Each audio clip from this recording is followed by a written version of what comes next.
नारी सबसे भारी जिजाऊ सावित्रीची लेक आणि महाराष्ट्राच्या स्त्री शक्तीची खऱ्या अर्थानं विचारधारा संसदेत उभा करणाऱ्या लोकप्रिय संसद रत्न खासदार सुप्रियाताई सुळे बोलतायत. नमस्कार. आदरणीय पवार साहेब, माननीय जयंतराव, विजयदादा, व्यासपीठावरील सर्वच मान्यवरण उपस्थित बंधू आणि भगिनींनो, तर माझी आणि बाप्पांची 2 वाजता दिल्लीला जायला फ्लाईट आहे. याचं कारण असं की 7 वाजता संध्याकाळी माननीय प्रधानमंत्र्यांकडे ऑपरेशन सिंदूरला जे खासदार सगळे गेले होते, आम्हाला सगळ्यांना माननीय प्रधानमंत्र्यांनी 7 वाजता बोलवलेलं आहे. त्याच्यामुळे आम्हाला आमची सकाळी टेस्ट करून, तिथे जायला कोविडची टेस्ट करायला लागते, ती टेस्ट करून आम्हाला वेळेत दिल्लीत पोचायचं आहे. पण मी बघते सकाळ मगाशी अमोलदादाही बोलले की सगळ्यांची भाषणं माझ्यामुळे कट झाली आहेत, असा एक आरोप माझ्यावर झाला आहे. पण खरं तर आदरणीय पवार साहेबांचं 12:30 पाऊणला भाषण व्हायचं होतं, त्याच्यामुळे आपला काही फार वेळ मी घेणार नाही. पण आजचा हा वर्धापन दिनाच्या आपल्याला मी मनापासून सगळ्यांना शुभेच्छा देते. म्हणता म्हणता 26 वर्ष झाली. आजही तो दिवस आठवतो, शिवाजी पार्कचा तो भव्य दिवळ सोहळा.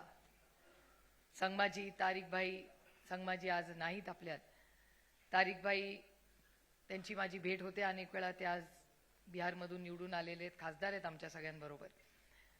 आणि मला आठवतं त्यावेळेस, मला वाटतं प्रदेशाध्यक्ष पहिले हे माननीय भुजबळ साहेब होते. आणि तो एक मोठा कार्यक्रम होता, एक काळ होता. कुणालाही वाटलं नव्हतं की 6 महिन्यात आपण सत्तेमध्ये येऊ. आणि 6 महिन्यात आपण सत्तेत आलो आणि पूर्ण 18 वर्ष राष्ट्रवादी काँग्रेस पक्ष जन्माला आला, तो 6 महिन्यातच सत्तेत बसला आणि सलग 15 वर्ष सत्तेत राहिला तो पक्ष. ह्याच्यात सगळ्यांचेच कष्ट आहेत. आदरणीय पवार साहेबांचं नेतृत्व, पण इथे बसलेले आणि असंख्य आज इथे नसलेले प्रत्येकाचं मोठं योगदान हा पक्ष बांधणीमध्ये आहे. त्याच्यात काही आपल्याबरोबर आज नाहीत. आबांची तर आठवण केल्याशिवाय कार्यक्रम पूर्णच होऊ शकत नाही. आबांचंही अध्यक्ष म्हणूनही मोठं योगदान होतं.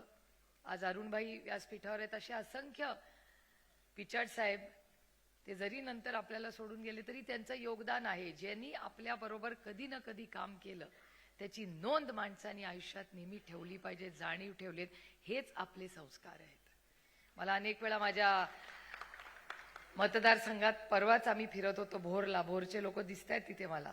आम्ही गाडीत मगाशी हा बसलाय विठ्ठल तिकडे, विठ्ठल आणि मीच चर्चा गाडीत करत होतो. विठ्ठल म्हणला, ताई आपण बाकीचे भेटतात असं तसं काय हे ते. मी त्याला म्हणलं, विठ्ठल, तो म्हणला तुम्ही टीका डायरेक्ट करत नाही त्यांच्यावर. म्हटलं, हे बघ विठ्ठल, मी 4 इलेक्शन लढले, 3 इलेक्शनला त्यांनी माझी मदत केली आहे, एकाला विरोध केलाय, ठीक आहे, अभी 3 का बाकी आहे. त्याच्यामुळे जरी कधीतरी एका ताटात जेवलो असलो तरी ते एक वेळ विसरले असतील, पण माझ्यावरचे संस्कार मी नाही कधी विसरणार. त्यामुळे ठीक आहे, ज्यांनी जो मार्ग निवडला असेल त्यांना आपल्या शुभेच्छा आहेत. पण तुम्हाला ते दृश्य आठवत असेल, साताऱ्याचा असेल, जेव्हा शशिकांत शिंदेजींचा वाढदिवस होता, मला अजूनही आठवतं, आज सगळेच प्रचारात होतो. मला माझ्या ऑफिसमधून फोन आला की साहेब भिजलेले आहेत पूर्णपणे, काय झालं. मी शशिकांत शिंदेंना फोन केला, म्हटलं काय झालं, पाऊस झाला, काय झालं. ते म्हणले आम्ही केक कापतोय. म्हटलं कसला केक कापताय, इथे आम्ही एवढे टेन्शन मध्ये होतो, काय झालं, पाऊस झाला. ते म्हणले नाही, पाऊस झाला, भाषण झालं, आम्ही आता केक कापतोय. म्हटलं मग आम्ही काय नाही. आणि लक्षात नाही आलं की तो एक फोटो, तो एक साताऱ्याचा फोटोनी 2019चं इलेक्शन पूर्णपणे फिरवलं. हीच महाराष्ट्राची आणि सर्वांची ताकद. त्यामुळे यश अपयश हे प्रत्येकाच्या आयुष्यात येत असतं, ते आपल्याही आलं. मी तो क्षण कधी विसरणार नाही. 2 जुलैचा, 2 जुलैला इथलेच पुण्याचे प्रेसवाले तिथे होते आणि त्यांनी विचारलं, तुमचा पक्ष सगळा गेला, तुमच्या पक्षाचा विश्वासार्हता चेहरा कोण. तर त्यांनी विचारलं की तुमचा विश्वास देणारा चेहरा कोण. त्याच्यावर साहेबांनी हात वरती करून सांगितलं, शरद पवार. हा स्वतःवर असणारा विश्वास आहे. मी माझे वडील म्हणून, नातं म्हणून सांगत नाही, पण मी त्यांच्याकडे जेव्हा लांबून बघते तेव्हा मला असं नेहमी वाटतं, ही जी आपण एकामेकासाठी मोटिवेशनल भाषणं करतो ना, लढेंगे जितेंगे ये करेंगे करेंगे, ते कधीच त्याच्यासाठी थांबत नाही. कारण का त्यांचा स्वतःवर विश्वास आहे, त्यांच्या विचारावर विश्वास आहे. ज्या दिवशी तुमचा स्वतःवर विश्वास असेल ना, तर मग कुठलीही सत्ता, कुठलंही पद, कुठलं काहीही मायने नाही राखता. हे मला बोलणं सोपं असेल, तुम्हाला वाटत असेल, पण मी लवकर समाधानी होते. कारण का आपला संघटना ही कशासाठी पवार साहेबांनी उभी केली याची विचारधारा आपल्याला माहिती असली पाहिजे. फायनल गोल काय? फायनल गोल तुमची सत्ता आहे का फायनल गोल तुमचा सर्वसामान्य मायबापची जनतेची सेवा आहे? ज्याचा उल्लेख आता केला ना अमोलदादांनी. मी अमोलदादा माझं कौतुक करत होते, निलेश लंके माझं कौतुक करत होते, त्याच्यात काही तथ्य नाही. 8च्या 8 राष्ट्रवादी काँग्रेस पक्षाचे जे खासदार आहेत ना, ते जेव्हा जेव्हा पार्लमेंटमध्ये उभे राहतात, एखादा मंत्र्याला लाजवतील, हेकलिंग होईल, पण एकही खासदाराला हेकल होत नाही आणि त्यांच्या भाषणाला दाद दिली जाते. त्यांच्या भाषणाला इम्पॅक्ट दिला जातो. पॉलिसी डिसिजन मध्ये आम्ही असतो. मी काल रात्री दिल्लीवरून आले. नवीन इन्कम टॅक्सचं बिल येणार आहे. त्या नवीन बिल्डिंगच्या इन्कम टॅक्स बिलमध्ये राष्ट्रवादी काँग्रेस पक्षाचं मत आहे, विरोधी पक्षात असलो तरी. ज्याचा उल्लेख मगाशी कोणीतरी केला, 1 नेशन 1 इलेक्शनचा. 1 नेशन 1 इलेक्शन मगाशी मला वाटतं निलेश भाऊच बोलले. 1 नेशन 1 इलेक्शन मध्ये बरेचसे पक्ष आहेत सत्तेमधले, सगळे नाही आहेत, थोडेच आहेत, पण विरोधी पक्षामधले 1 नेशन 1 इलेक्शनचा जो काही निर्णय होईल त्याच्यात राष्ट्रवादी काँग्रेसचं पद सगळ्यात मोठं आणि महत्वाचं असेल. हे वास्तव आहे या राज्याचं आणि देशाचं. त्यामुळे कुठलाही मोठा निर्णय जरी विरोधात असलो तरी मोठा जेव्हा निर्णय देशात होतो त्या पॉलिसी मेकिंग मध्ये राष्ट्रवादी काँग्रेस पक्षाचं मोठं मत देशात घेतलं जातं. हे वास्तव आहे या पक्षाचं देशामध्ये. आणि कालचीच एक गोष्ट सांगते. खरं तर मी माझं भाषण त्यांनीच सुरुवात करणार होते, मग माझं भाषण करायची वेळच नसती मला आली. तेवढंच माझं भाषण होतं.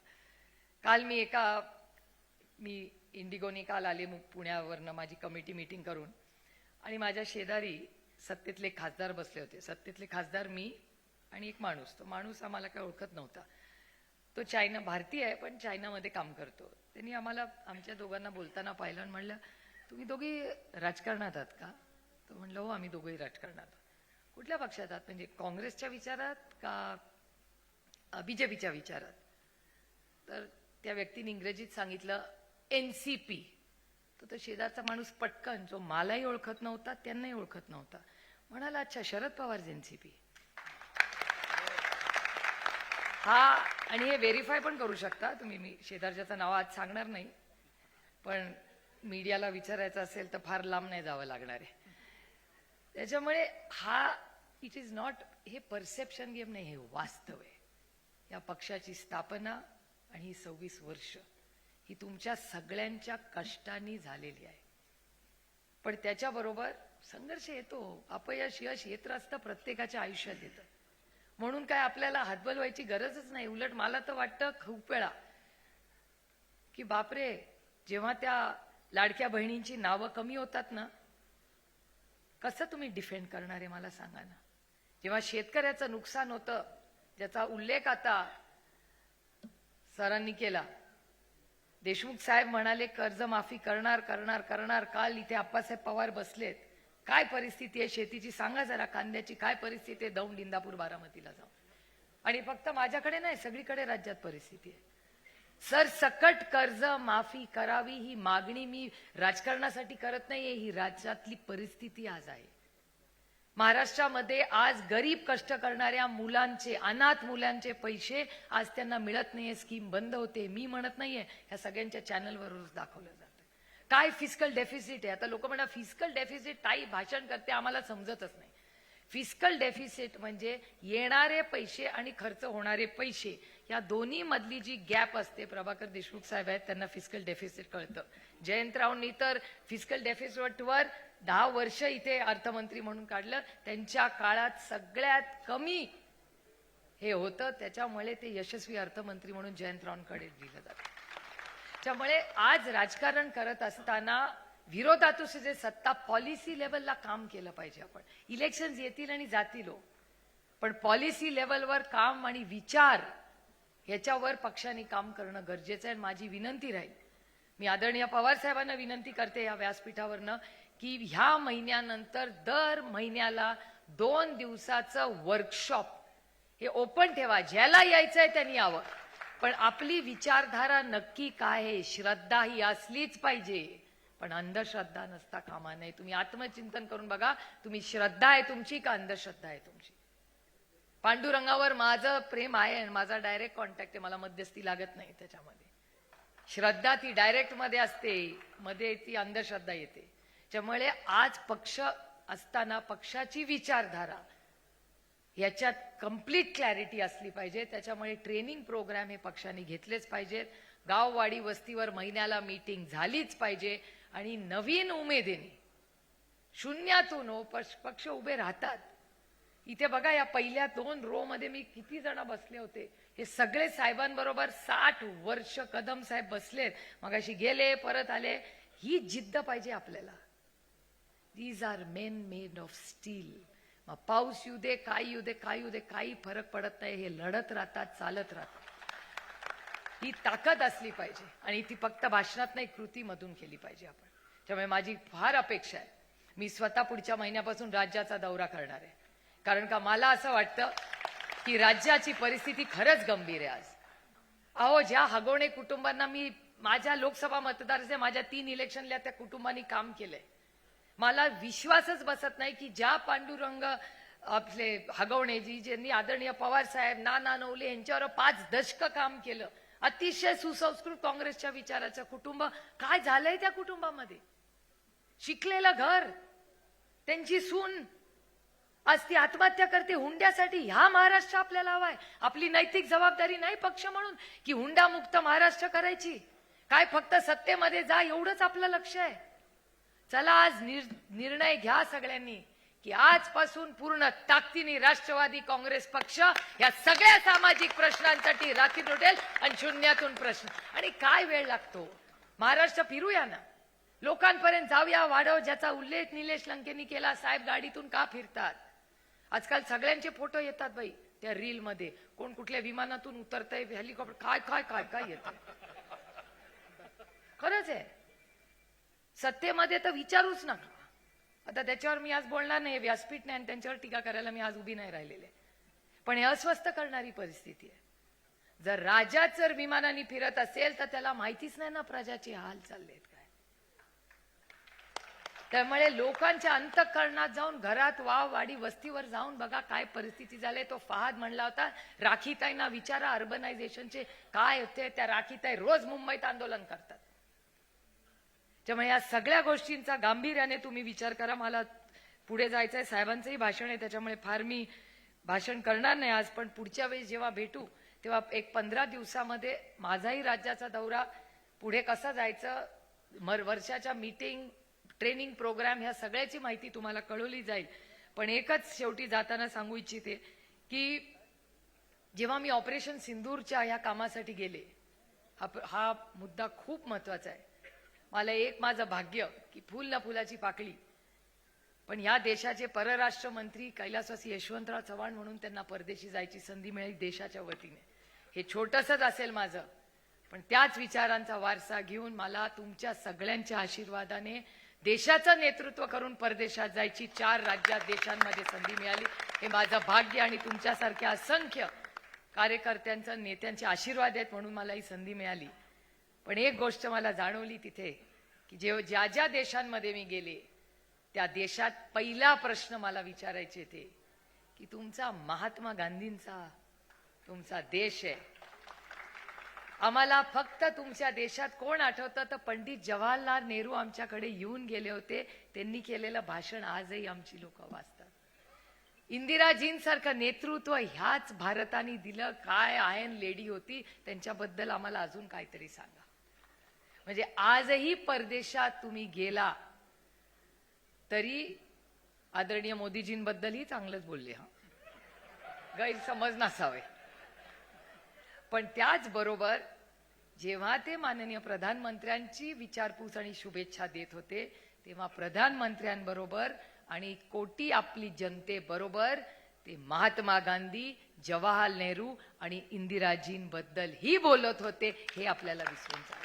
आणि जगामध्ये Egypt, south Africa, Ethiopia, Qatar या सगळ्या देशांमध्ये, आणि हा अनुभव मला नाही आला, 7 अध्यक्षांशी मी बोलले, 7 जे ग्रुप्स होते 7 ग्रुप्सचा हो अनुभव आला. त्यामुळे हे विचार, हे जे महात्मा गांधींचे विचार आहेत तेच घेऊन आपल्याला पुढे जायचंय. आणि हा कैलासवासी यशवंतराव चव्हाणांचा महाराष्ट्र आहे आणि तो महाराष्ट्र, ती विचारधारा घेऊन आज राष्ट्रवादी काँग्रेस पक्ष पुन्हा एकदा भरारी घेईल, लढेंगे और जीतेंगे. त्यामुळे त्याची तुम्ही काही काळजी करू नका. आज प्रशांत दादा तुमच्या सगळ्या पुण्याच्या टीमच्या प्रयत्नातून माननीय जयंत पाटलांच्या नेतृत्वाखाली अतिशय उत्तम हा कार्यक्रम आज इथे झाला. आज फक्त मला आणि बाप्पांना लवकर निघायची परवानगी आपण द्यावी.